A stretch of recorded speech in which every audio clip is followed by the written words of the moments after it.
Si j'ai écrit un livre, c'est pas toute seule, c'est avec tous ceux qui m'ont aidée, et je les remercie du fond du cœur. C'est parce que j'ai souvent écouté les gens et je me suis dit, mais bon sang, maintenant on ne sait plus rien. Or, quand moi je sors dans le village, les rues me parlent, des maisons me parlent, et des souvenirs reviennent.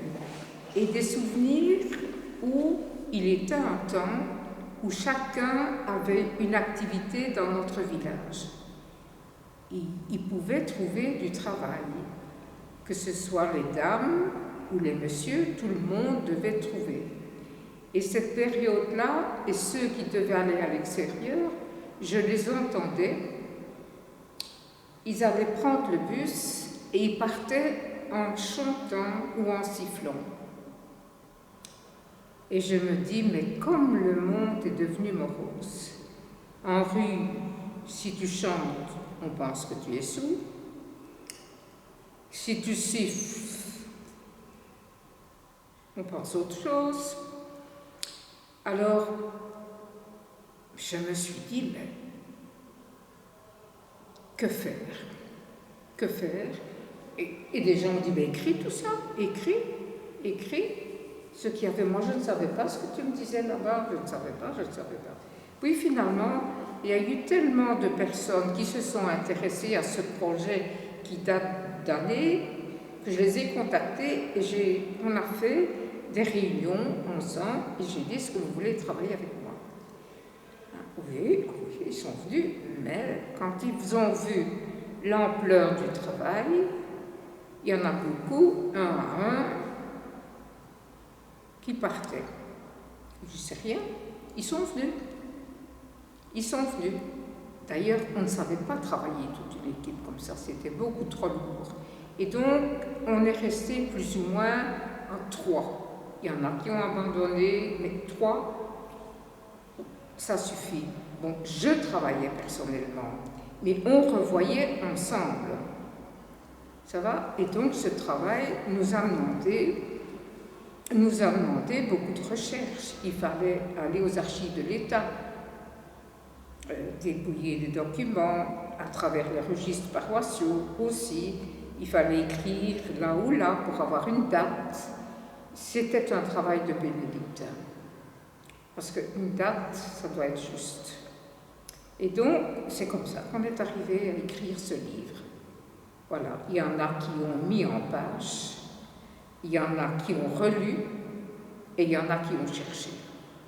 Voilà, c'est un petit peu chacun selon son talent. Voilà.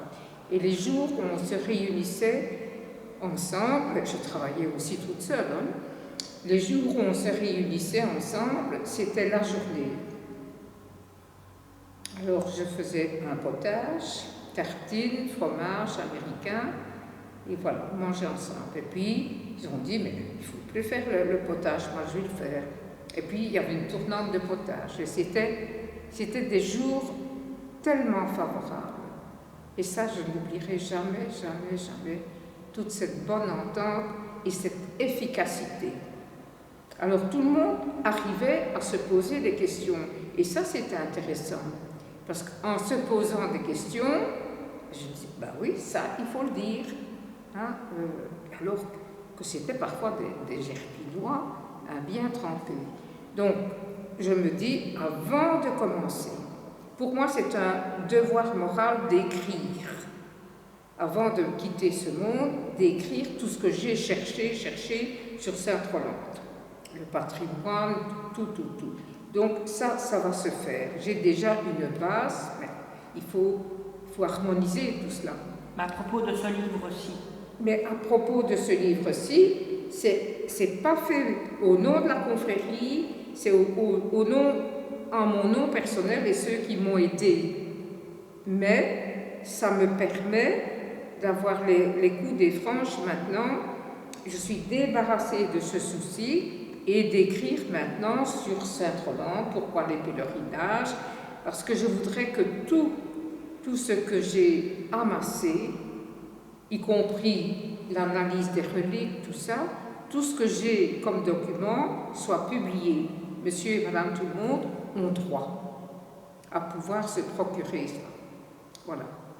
Ce livre-ci, qu'est-ce qu'il raconte? Il raconte, il y a des parties historiques. Parce que pour moi, l'histoire avec un grand H, c'est l'ABC. À Gerpine, il y a eu des époques différentes. Eh bien, nous commençons par une partie historique. Ensuite, il y a à Gerpine des choses tout à fait particulières. C'est les siècles sous lesquels nous avons été sous la domination, la tutelle, dirigée par l'abbaye de Moustier, les dames de Moustier. Et là, c'est une période très très importante et on découvre encore des pièces de leur patrimoine. Là aussi, le village parle. Donc, je me suis rendu compte aussi que les personnes, Collège Saint-Augustin, on connaît, des pères, séminaires, ceci, je ne me souviens pas de ça, non, je ne me souviens pas, mais ça a été. Donc, j'ai fait un chapitre sur les communautés religieuses. Il y a eu les Sœurs de la Providence, il y a eu les Sœurs françaises à la Maison Plumier, et il y a eu le Collège Saint-Augustin, avec les chanoines de Latran.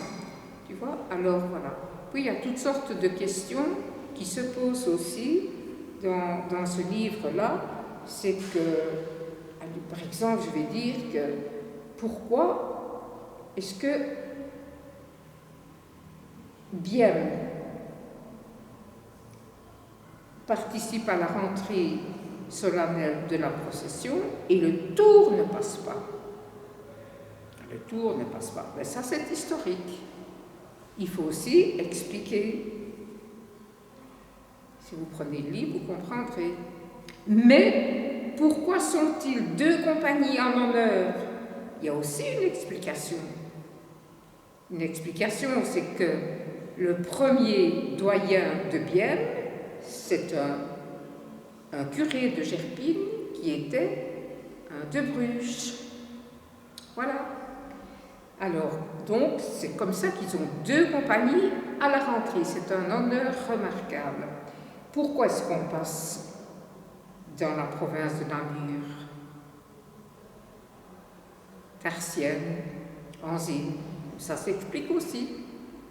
Parce que les découpages religieux, à un moment donné, eh bien, se sont faits différemment. Nous autres, on a été tantôt doyennés de ceci, doyennés de cela. Pour le reste, il faut acheter le livre. Voilà. Merci beaucoup. Je parle aussi des églises. Des églises parce que, bon, ici elles sont par âge, je les situe par âge, mais Lauverval a une histoire ancienne par rapport à nous, parce qu'ils sont restés jusqu'à la Révolution française dans la principauté de Liège. Tant que de nous pas, nous dépendons des comtes de Namur. Voilà, c'est un petit peu tout ça qu'il faut dire. Voilà. Mais c'est mi-local et mi-histoire, ce document.